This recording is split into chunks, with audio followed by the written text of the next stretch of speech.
கரைந்து நான் போனேன். ஆண்கள் வெட்கப்படும் தருணம் உன்னை பார்த்த பின்பு நான் கண்டு கொண்டேன். இடி விழுந்த வீட்டில் இன்று பூச்செடிகள் பூக்கிறதே, இவள்தானே உந்தன் பாதி, கடவுள் பதில் கேட்கிறது.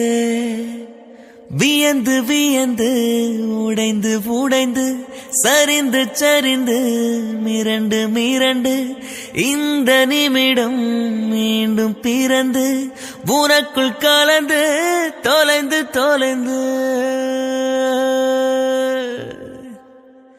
எங்கேயோ பார்த்த மயக்கம், எப்போதோ வாழ்ந்த நெருக்கம், தேவதை இந்த சாலை ஓரம் வருவது என்ன மாயம் மாயம். கண் திறந்து இவள் பார்க்கும் போதும் கடவுளை இன்றும் நம்பும் மனது.